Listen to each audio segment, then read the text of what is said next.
The time of ghosts and ghouls is upon us because both the Nighthaunt and the Flesh-Eater Courts are finally getting their time, not in the sun, in the moonlight, I guess. They are coming this weekend up for pre-order, and as usual, we have started to get through the Warhammer community articles going through their upcoming rules and the changes in their battle tomes. And today we got our first look at the new Flesh-Eater Courts, who seem to have some actually fairly significant changes coming, including a brand new aspect to their battle traits. So the Flesh-Eater Courts, they do get a new part of their battle trait. This is in the form of their Delusions. These are a series of buffs that your army essentially succumbs to each turn, and it brings various benefits as your bloodthirsty but noble forces follow that particular delusion. It is very thematic and fluffy for your army, and it really does, in my opinion, bring back this idea and theme of the Flesh-Eater Courts as this army of utterly insane, brain-addled lunatics who think they are heroic champions of justice, which just as a thematic aspect and sort of background to an army, I really like. The way it works is that each turn your army falls under a delusion, and the main part of that rule that works around this is a kingdom deluded. And as you can see, at the start of the first turn in the game, you get to pick a delusion, either the two from your battle traits, you can pick one of those, or barring any other restrictions, one of the ones that you have on a war scroll of one of the heroes you have in your army, and you get that delusion for the turn. However, from that point onwards, in every single turn, it does specify in the article every turn, so I assume this will be every player turn, you then have to roll a dice. And if you roll a 1 or a 2, you have to pick a new different delusion to the one you just had.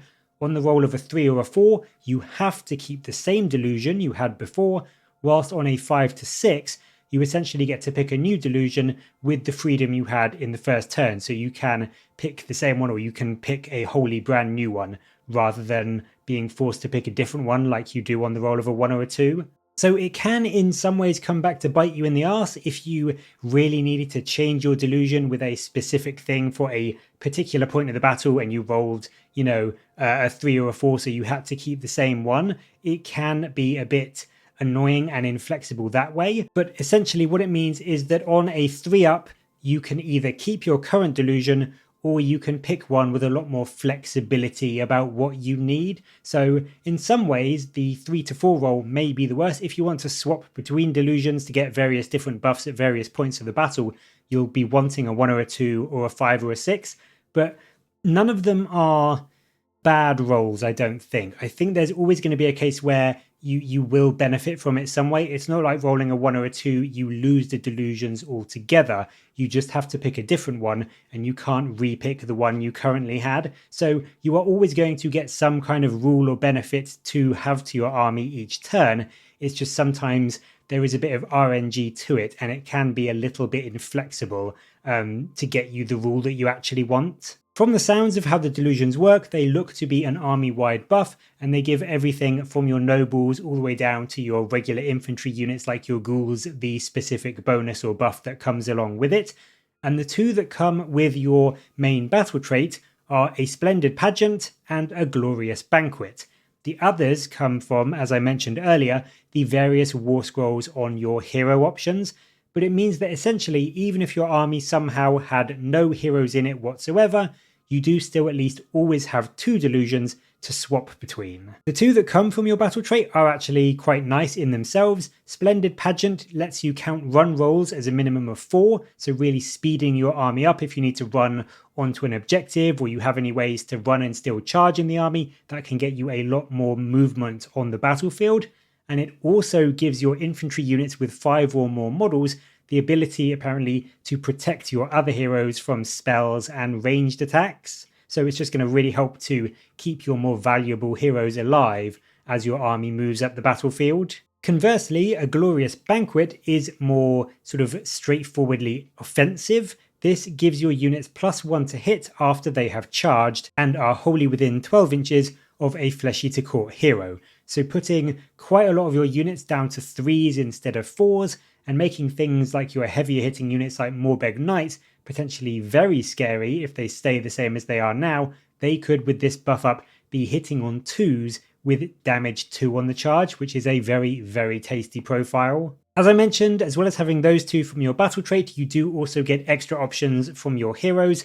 Ushoran obviously brings some really impressive ones. He brings the delusion, the One True King. This gives your units +1 to run and charge rolls, which is already really, really good. It also subtracts 1 from run and charge rolls from enemy units, and also on top of that, it gives your surf units, so things like your Crypt Ghouls and your Crypt Guard, anti-charge +1 rend if they haven't charged and are wholly within your terrain. So it's a really, really good buff. It does say there's a range on it, although in the article it doesn't show any ranges, but it does say something about debuffing the enemy if they're within range. So I think there will be, it's not going to be an army-wide or board-wide -1 to enemy run and charge rolls, I don't think, but I imagine it will be a fairly big aura. But essentially, Ushoran gives you some great extra mobility on your own army from the buff, but also a really good debuff on the enemy. Dropping their charges by 1 can be really significant, if they're trying to reach you and they're trying to go for a long bomb charge. And then even if they do make it, if they charge into something like your Crypt Guard in your territory, they could be facing 2 rend Crypt Guard with their cursed weapons. So it's a very, very good delusion, and it's one that I could imagine a lot of people will be wanting to roll that 3 or 4 on with their delusion roll so they can stay in it. Ushoran also helps with this with another rule he has, which is called Epicenter of Delusion. This means that when you do make that delusion roll each turn, you can add or subtract 1 to the result. So if you roll a 2, but you really, really want to stay in the same delusion you were in, you can now bump that up to a 3. Conversely, if you roll a 3 or a 4, but you really don't want to stay in that same delusion, you really need to move into another one, you can potentially either push it up to a 5 if you rolled a 4, or down to a 2 if you rolled a 3, to allow you to pick a different one. So it brings a lot of flexibility to the army rule, and I can honestly see him being a very, very popular pick if you do really want to bring your army and just leverage the most out of that new battle trait. We also do get to see some of the delusions from your other character units. High Falconer Felgrin, your new hero, he has the delusion Sir Felgrin is abroad. This delusion lets you reduce the control score of enemy units whilst they are in combat with any surf or non-hero monster units by a whopping 10.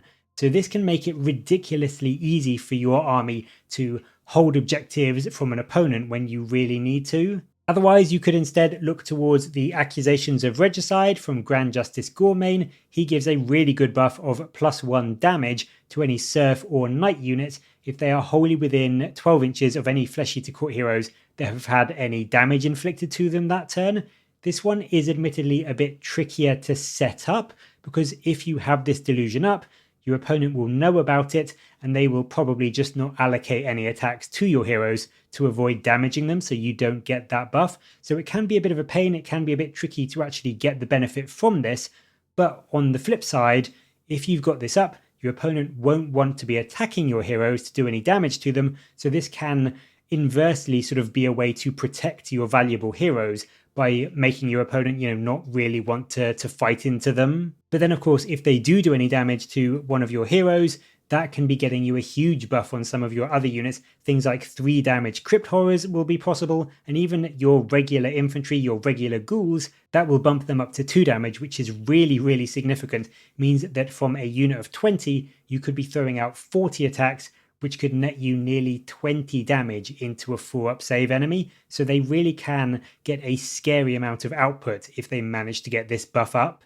What we also get told about, but we don't get to see, is a few of the others. Units like the Abhorrent Cardinal give you some extra magic protection with their delusion, whilst the Ghoul King on Zombie Dragon gives you some extra boosts to your knights and your monsters when they charge in. So maybe something like +1 to wound or +1 to hit when they charge in, or that sort of thing. It also very nicely does confirm in this article, because they've got a delusion, that the Zombie Dragon won't be going away. So I think the dual Zombie Dragon Terrorgeist kit will be sticking around for the Flesh Eater Courts a little bit longer.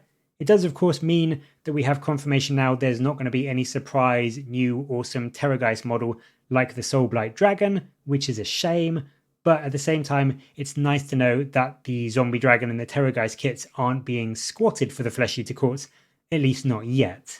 The last thing that the article discusses is the rest of your battle traits. These have also changed a little bit. Feeding Frenzy is still there, don't worry, but it is now apparently a once per game ability. This is a huge nerf. Currently, Feeding Frenzy gives you +1 attack to your units whenever a nearby hero has 6 noble deed points, so you are essentially swapping what is a game-long buff if you get those 6 noble deed points up quickly for a once per battle rule, which is much less impactful and really does feel a bit annoying to me. You do also keep the rules of summon loyal subjects and muster guard to let you return models to your units and also bring back a half strength unit after it's been destroyed, which is nice. Getting some recursion in the army does seem to be still a thing. Although interestingly, it doesn't mention anywhere about noble deed points, which is how you do things like Feeding Frenzy and summon loyal subjects in the army at the moment. So whether noble deed points are gone as a mechanic completely and there is just new ways to get these rules, maybe something like a command point to get your unit back at half strength, or just something that happens at the end of the turn to get some models back, maybe it's passive recursion and that sort of thing, we don't know. But certainly from the article, there doesn't seem to be any indication that noble deed points are still a thing. So they might be there, they might have just not mentioned it because they wanted to really talk about the delusions, but certainly it doesn't mention about you needing noble deed points for things like Feeding Frenzy or summon loyal subjects or muster guard. I think certainly, if nothing else, the change to Feeding Frenzy is a very painful one that is really going to impact the overall output of a lot of the units in the army, and I do really hope that